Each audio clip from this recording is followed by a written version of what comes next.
Okay? So you're not supposed to eat that. Verse 5, it says, and the coney. Now what I found out, it says, because he chewed the cud. Now there's been some discrepancy in regards to this, but the coney is actually a guinea pig. And the species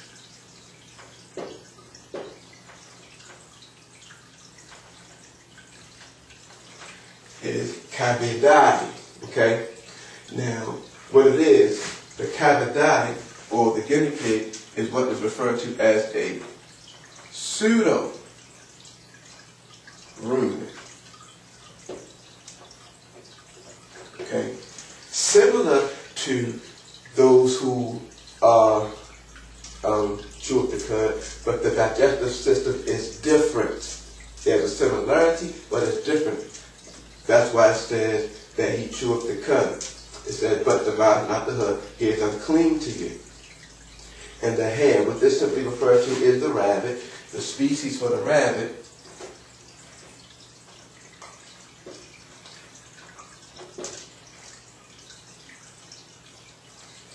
is the Coridae. And the rabbit, as with the Cavidae, are pseudo-ruminants. They are not animals that chew the cud in the same sense of the bovines, as far as the cows, the ox, so forth. All right? So you're not supposed to eat them. It says, and the swine, verse 7, the swine, that's your pig,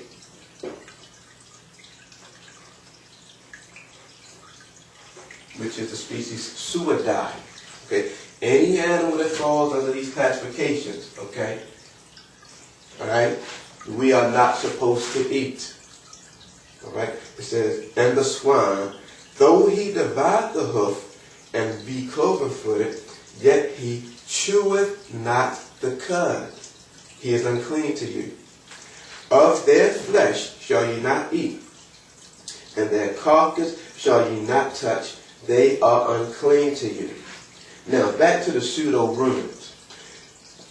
Pseudo-ruminant is an animal that eats large amounts of roughage, but does not have a stomach with several compartments.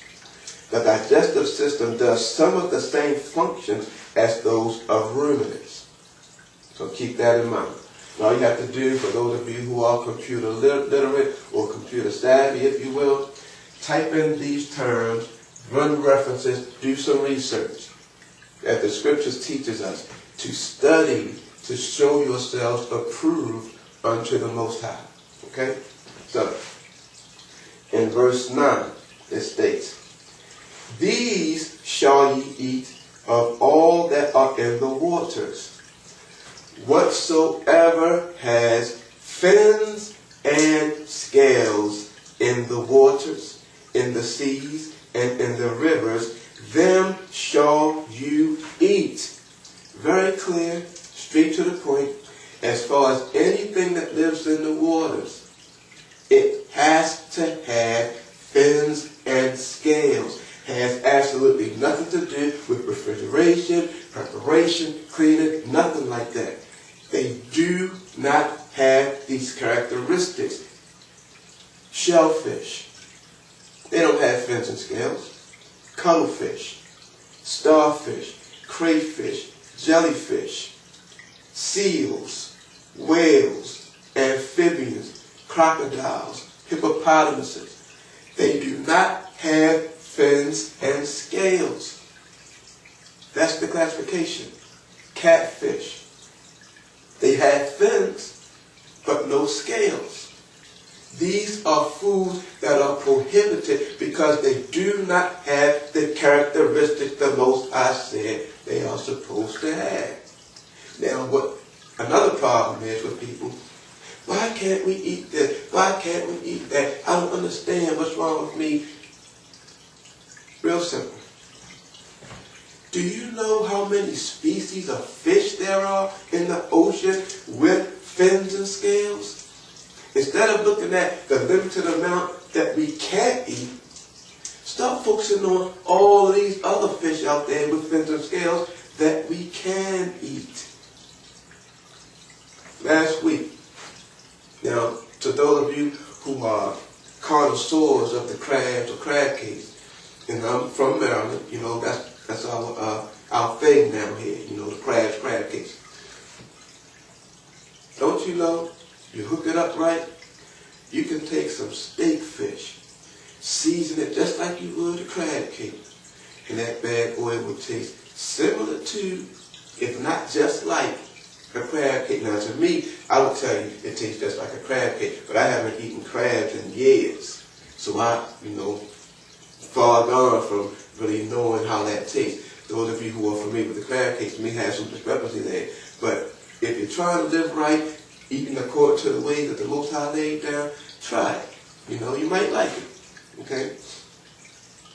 But these are, as it says in verse 10, and all that have not fins and scales in the seas, and in the rivers, of all that move in the waters, and of any living thing which is in the waters, they shall be an abomination unto you. So every time you go to that restaurant and you have that shrimp, and you have that lobster, and you have those oysters, or those clams, or whatever other shellfish you can name, mussels, you are eating what the Bible said, or what the creator of these animals have said, is an abomination to you.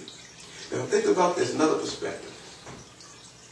A lot of the animals that are in the ocean that are named that we're not supposed to eat, what you find is that they are what people refer to as scavengers. But let's not look at it so much as they're just scavengers. You know what? Everything that the Most High made has a purpose. There's a reason why it exists. Think about how filthy and how polluted the oceans are becoming. Here's a question. Could it be because humanity is eating the very species that the creator of the heavens and the earth created with the purpose of cleaning and maintaining the waters, that now you have the rise of pollution in the seas, in addition to our human negligence? But just think about that, okay? The purpose of these scavengers are to keep the waters clean, right? So, verse 11 said, they shall be even an abomination unto you. You shall not eat of their flesh, but you shall have their carcasses in abomination. Whatsoever had no fins nor scales in the waters, that shall be an abomination unto you. Straight to the point, right? Okay. Moving right along. Let me get the board prepared for our next section.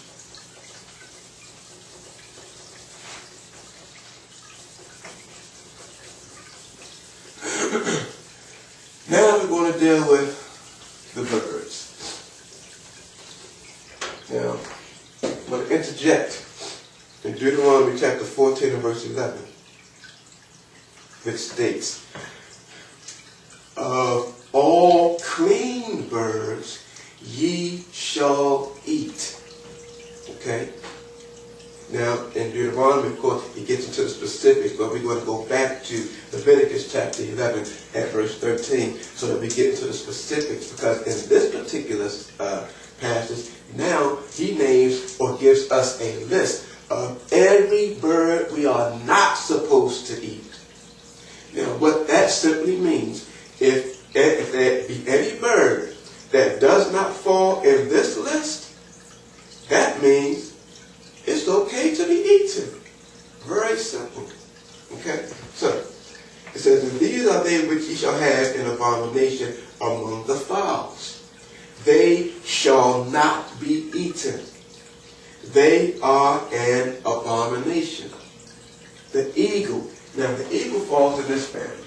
And as was stated, we're going to give you these scientific terms with the hope that everybody searches these things out.